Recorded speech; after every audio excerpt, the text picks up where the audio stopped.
Mas tem um cântico no final também, né?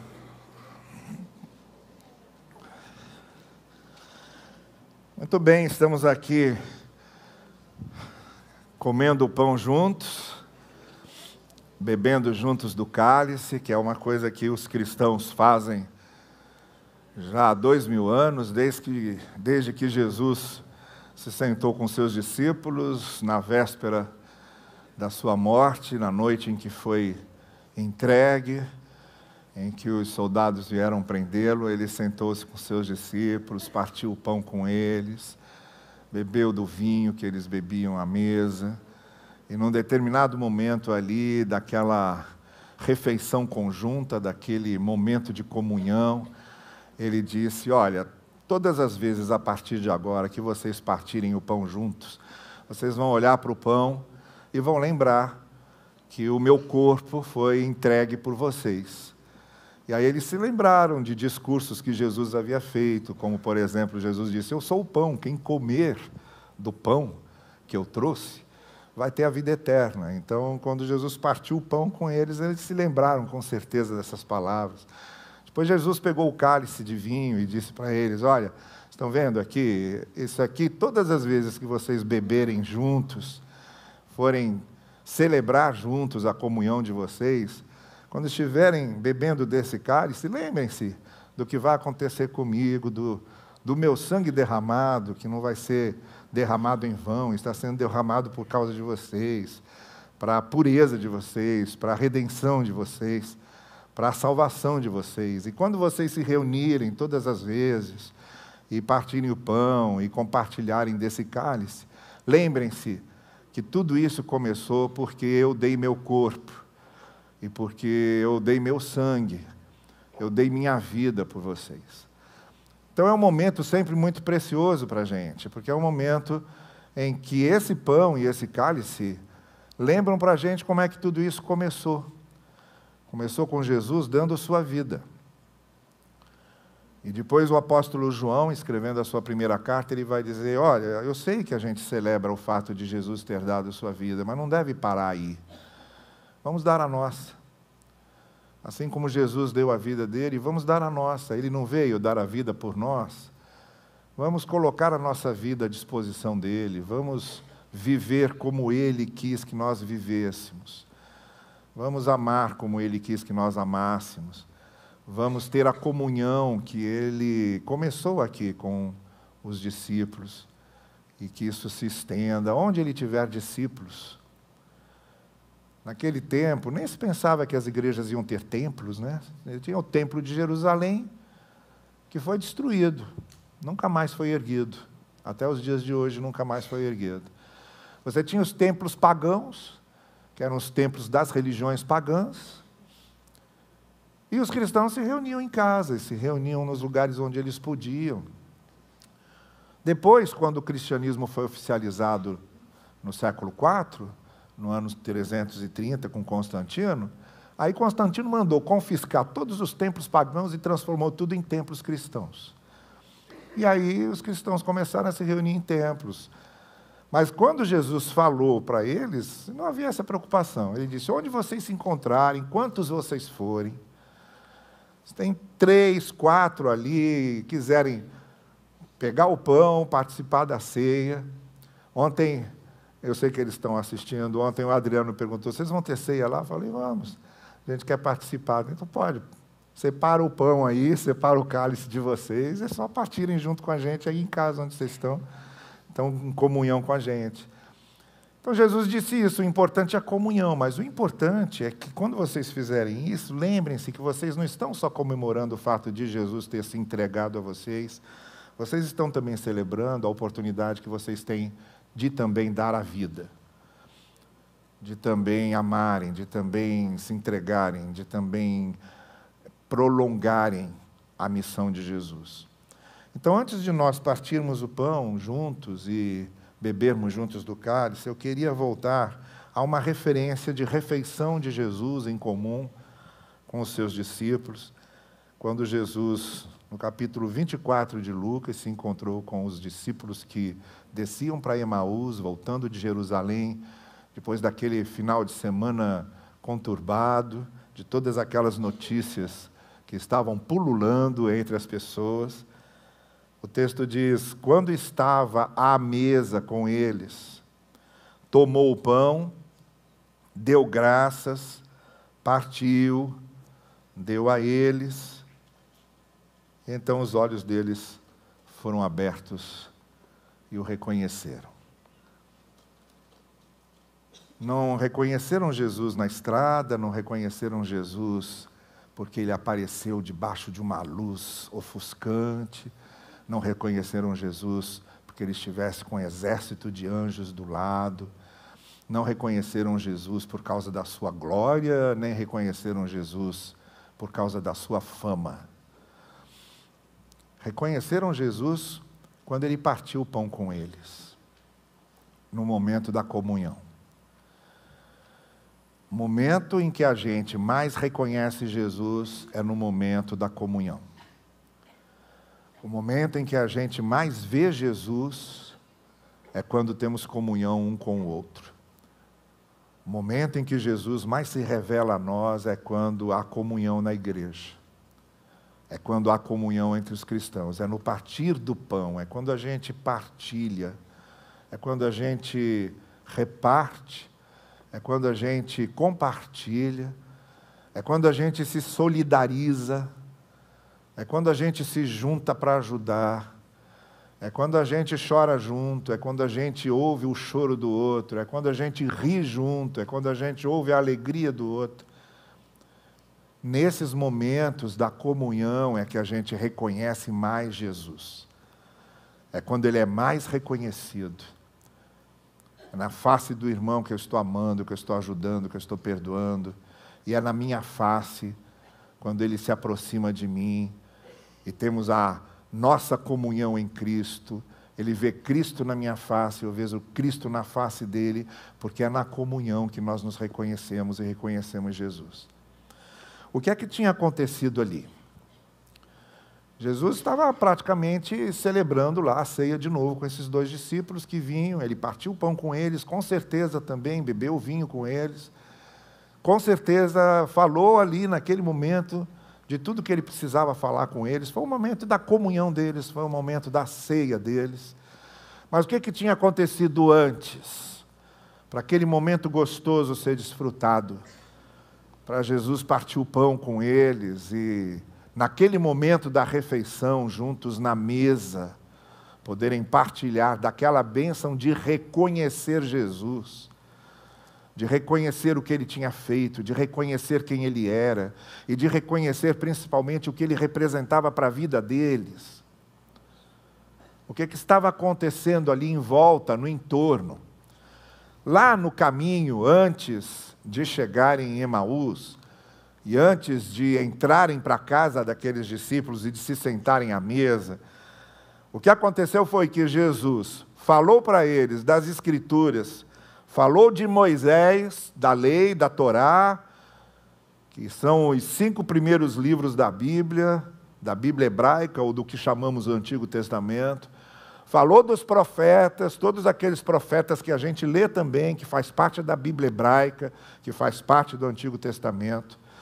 Falou de Moisés e dos profetas para explicar o que é que ele tinha a ver com aquilo.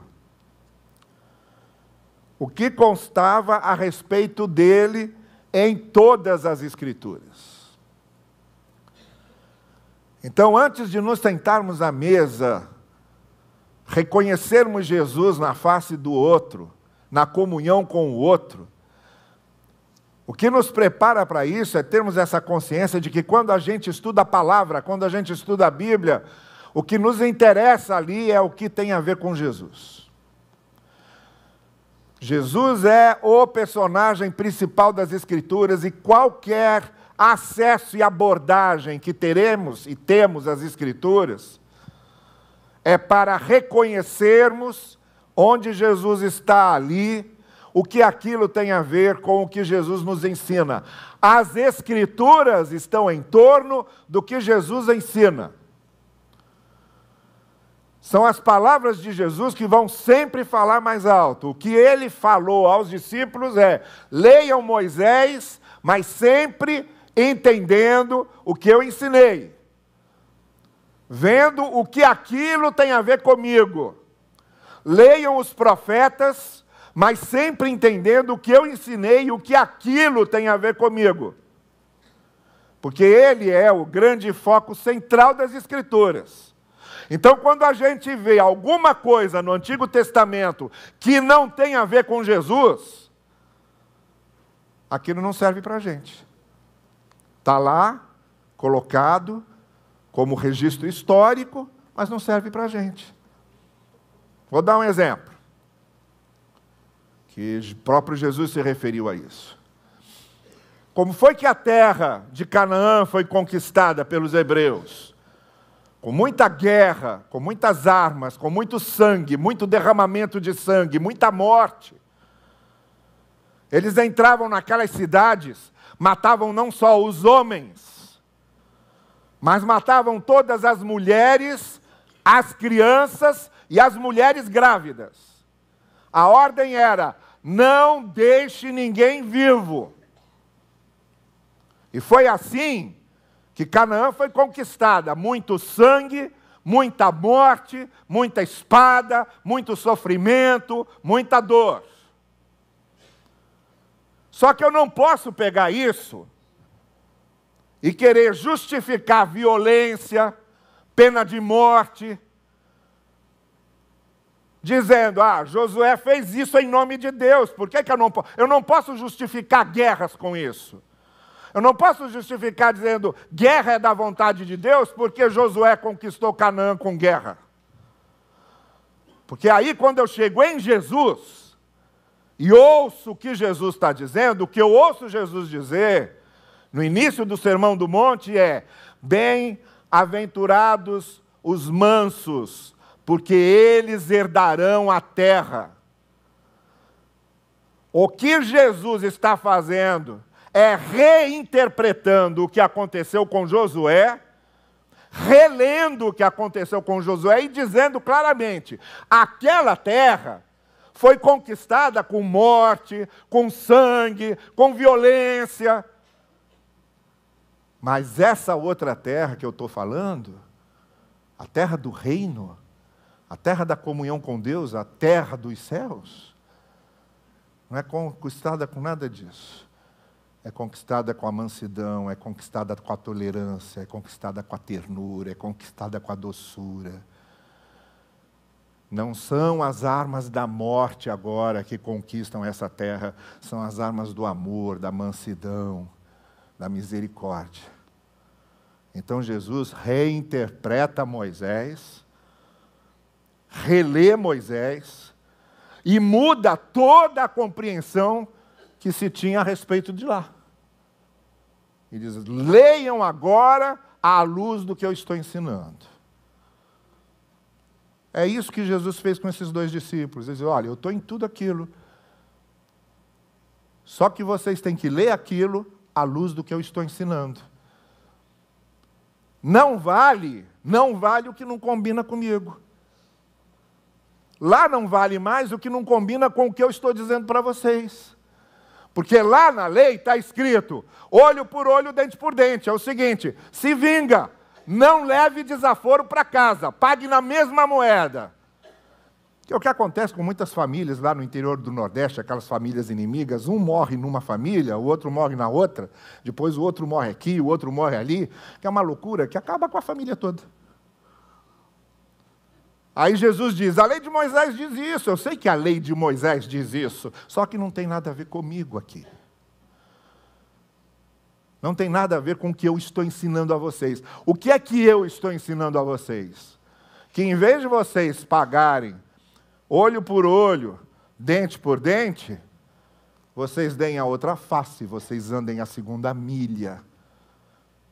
Lá na lei de Moisés está escrito: orem por seus amigos e odeiem seus inimigos. Aquilo não tem nada a ver comigo, disse Jesus. Nada a ver comigo. Porque o que eu estou ensinando a vocês é: amem os seus inimigos, orem por aqueles que perseguem e prejudicam vocês. Isso é o que eu estou ensinando a vocês. Então, o que Moisés falou e o que os profetas disseram, vale, reinterpretado agora, para o ensino de Jesus e para o que era Jesus e para o que Jesus estava ensinando. Foi isso que Jesus fez. Ele foi andando com aqueles discípulos e foi dizendo, olha, Moisés e os profetas falaram isso, isso, isso, isso, e eu vou explicar para vocês o que aquilo tinha a ver comigo. E naquele caminho, que poderia ser uma caminhada chata, tediosa, prolongada, acabou se transformando numa caminhada rápida, o tempo passou rapidinho, com Jesus ensinando e falando disso. Quando eles chegam para celebrar a refeição juntos, eles sabem disso agora. O que é que aquilo tem a ver com Jesus? Como é que Jesus reinterpretou aquilo e o que agora vale? O que agora vale? À luz do que Jesus ensina. Então, quando nós nos sentamos nessa mesa para comermos juntos, devemos estar na mesmíssima condição, com essa consciência muito ampla de que Jesus é o grande personagem da Escritura. E as coisas na Escritura têm que ser interpretadas à luz do que Jesus falou. À luz do que Ele ensinou, a partir dEle e do que Ele veio mostrar. Essa é a primeira coisa que faz com que tenhamos comunhão nessa mesa. Como Jesus tinha naquela mesa lá, tinha Judas. Ou vocês acham que aquela igrejinha de Jesus de 12 membros era uma igrejinha perfeita? Não era. Não era. Tinha Judas que traiu, tinha Pedro que negou, tinha Tomé que não acreditou quando ele ressuscitou, tinha Filipe que não entendia nada do que ele falava. E tinha um monte de outros que ficavam só na moita, nunca apareciam, eram os anônimos, escondidos, omissos. Imagina uma igreja enorme, né? Quando falam, poxa, como é que igreja pode acontecer? Eu falei, acontecia lá no corpo apostólico. Agora, naquele momento, Jesus levou a sério aquilo, sabe? Porque quando João fala que Jesus vira para Judas e diz para Judas, Judas, olha aqui, molha o bocado do pão, estende para ele, que era uma maneira de selecionar o convidado de honra. Era uma maneira de dizer, você aqui é o meu convidado de honra. E ele faz isso com Judas, na mesa. Jesus podia ter dito aos discípulos, aquele ali, ó, estão vendo aquele ali? Vai me trair. Vai me entregar. Dedo duro, alcagueta. Vai bater para eles tudo. Está aqui, ó. O que a gente faz com o dedo duro aqui, pessoal? O que a gente faz com o alcagueta aqui? Vamos para cima dele. Não vamos nem deixar ele sair daqui. Se ele não sair daqui, ele não vai trair, né? Vamos impedir que ele faça esse mal. Vamos ser instrumentos nas mãos de Deus para impedir que ele faça esse mal. Vamos matar ele aqui, que aí não faz mal nenhum. Não fez nada disso. Ele tratou Judas como convidado de honra, como que dando a Judas, revelando a Judas, quanto ele o amava. Andando ali a segunda milha, dando a outra face, mostrando a Judas, você vai me trair, eu sei que você vai me trair, companheiro, mas você aqui para mim vale mais que todo mundo. A mesa da comunhão tem que despertar em nós sempre essa visão de que o que vale é o que Jesus ensinou. E na Escritura, tudo tem que ser interpretado à luz do que Jesus ensinou. O que Moisés e os profetas diziam a respeito de Jesus, era isso que ele estava explicando para os discípulos.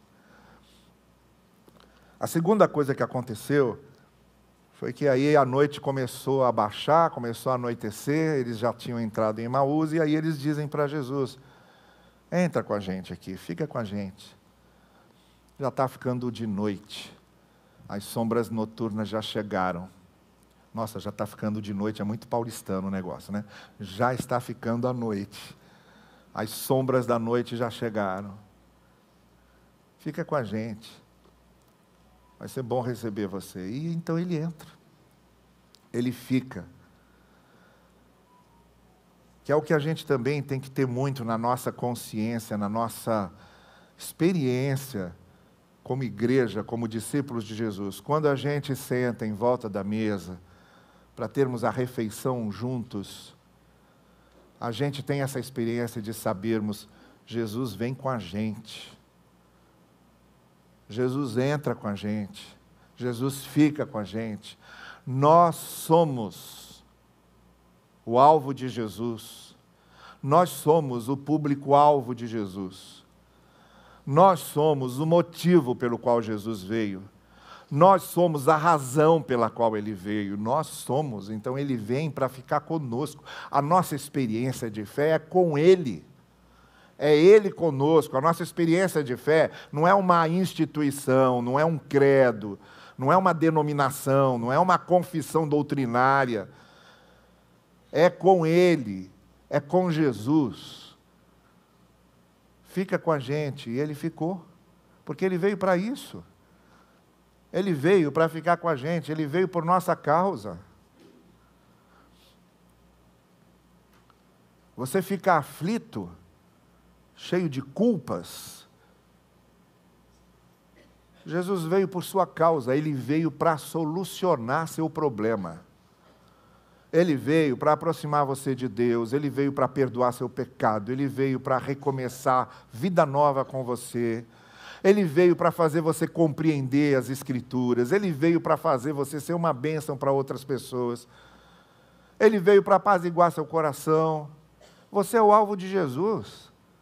Ele veio por sua causa, Ele veio por minha causa. E quando a gente senta em volta da mesa para comungarmos juntos, nós estamos comungando juntos a experiência de sermos amados por Jesus e sabermos, Ele veio, morreu e ressuscitou por nós. Somos o alvo dEle, o seu alvo de amor e de misericórdia somos nós. É essa experiência que temos de ter. O Senhor Jesus Cristo veio para ser a nossa redenção, não veio para ser a nossa condenação. Ele veio para ser a nossa salvação, não veio para ser o nosso juízo. Ele veio para ser o nosso recomeço, não veio para pisar em cima. Ele veio para aumentar a chama do pavio que fumega, Ele não veio pisar em cima do pavio. Ele veio para isso. Você tem que se lembrar a cada dia, Jesus, Ele veio para me redimir, então é impossível que eu não me sinta amado. É impossível que eu não me sinta abraçado por Deus. Seja eu quem for. Ele veio por nossa causa e nos trouxe para sentar à mesa com Ele. E quando a gente diz para Ele, vem, fica com a gente, Ele vem e fica porque Ele veio por nossa causa. A terceira coisa que aconteceu ali em volta daquela mesa, que os discípulos disseram, não estava queimando o nosso coração enquanto Ele falava conosco? Que é outra coisa, que deve ser uma experiência comum nossa, sentados à mesa da refeição com Cristo, é sabermos que a palavra de Cristo faz o nosso coração arder. A nossa experiência com Cristo tem que fazer o nosso coração arder. Tem que mudar alguma coisa. Eu não estou só pegando um cálice e comendo um pedaço de pão. Eu posso fazer isso em qualquer lugar. O que eu estou é celebrando o fato de Jesus fazer o meu coração arder, o meu coração arde. Arde de misericórdia, arde de amor, arde de compaixão. Como é que a gente pode ter Jesus na vida e sentar na mesa da refeição com Jesus e sermos insensíveis? Como é que o coração não arde com a dor do outro, com a injustiça feita contra o outro? Como é que o meu coração não arde de misericórdia e de compaixão com um menino que levou uma bala perdida lá, com um ancião que foi abandonado, sem família, sem ninguém, com o morador de rua que é vítima do crack, escravo do crack, que perambula por aí? O que eu vou fazer? Eu vou para a Câmara dos Vereadores em São Paulo propor uma lei em que seja proibido dar alimento para eles? É isso que eu vou fazer? Ou o meu coração vai arder à luz do que Jesus expôs a mim, e aquilo vai me comover? Como é que eu posso ser tão insensível a ponto de passar por cima dessas dores, imaginando que Deus é meu cúmplice, imaginando que Deus está me apoiando?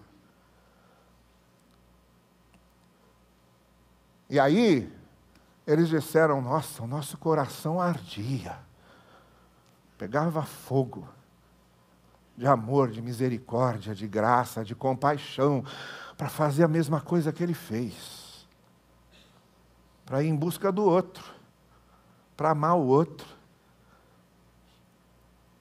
Eu não posso me sentar nessa mesa da refeição de Jesus, do pão de Jesus e do sangue de Jesus. Eu não posso comer com Jesus se eu acho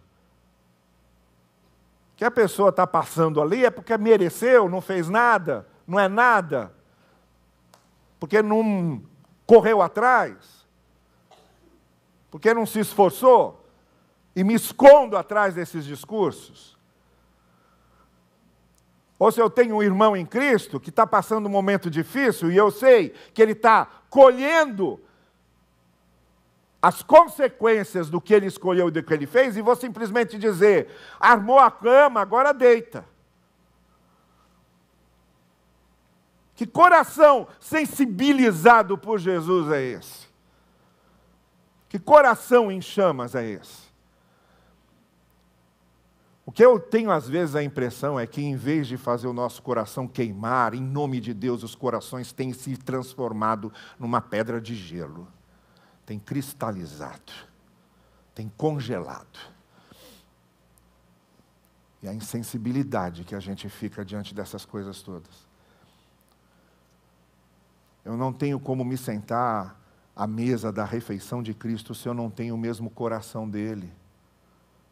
Se eu não vejo o mundo como Jesus vê, se eu não vejo o sofrimento do mundo como Jesus vê.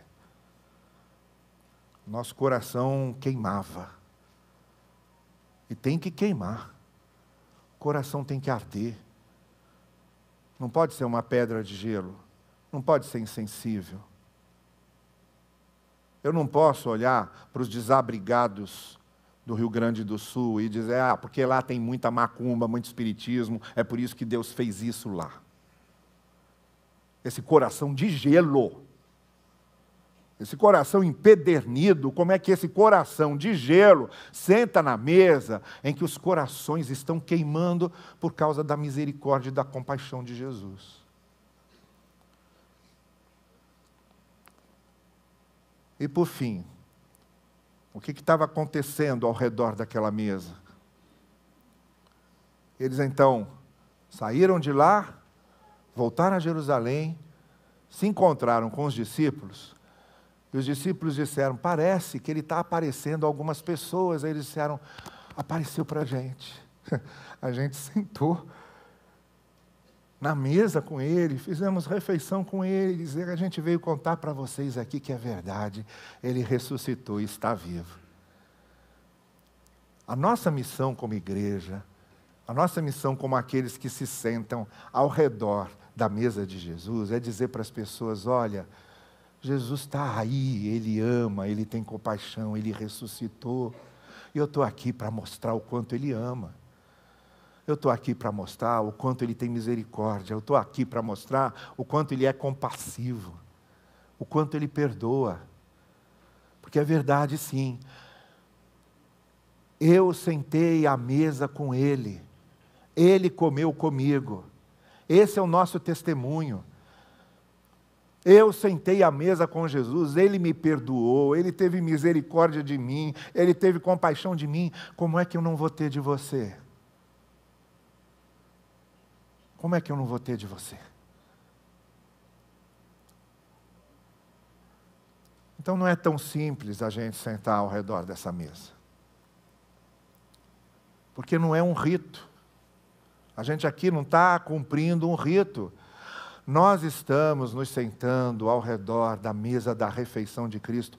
Nós estamos fazendo a refeição com Jesus.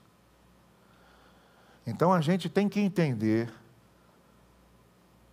o que as Escrituras ensinam à luz de Jesus, à luz do que Ele falou. A gente tem que entender que Ele veio para ficar com a gente, que somos o seu alvo de amor e de graça. Seja quem formos. Ele veio para a gente. Quando a gente senta ao redor da mesa de Jesus, o nosso coração tem que estar queimando. Com tanta graça, tanto amor, tanta misericórdia, isso tudo incendiando o nosso coração para a gente dizer: eu também quero amar os outros como Jesus amou, eu também quero ser instrumento da misericórdia de Deus como Ele fez, eu quero ajudar o outro a transformar a vida dele pelo amor e pela graça. E quando a gente senta à mesa da refeição de Jesus, a gente está se colocando como testemunho da sua ressurreição e do fato dele estar vivo e dizermos: eu comi com Ele. Eu sei como Ele ama. Eu sei como Ele é misericordioso. E eu sei que a única missão nesse mundo que eu tenho e que Ele me deu é ser como Ele. É ser como Ele. E eu levanto dessa mesa de refeição e volto para o meu dia a dia, volto para o meu trabalho, volto para a minha casa, levando comigo a refeição que eu fiz com Jesus. O meu coração ardente daquilo que Ele me passou. É isso que nós vamos fazer agora. Não é um rito, não é um ato litúrgico. Nós estamos sentando na mesa de Jesus e estamos fazendo a refeição com Jesus. E daqui a gente tem que sair diferente. E daqui saiamos diferentes. Que Ele assim nos abençoe. Amém. Eu não sei se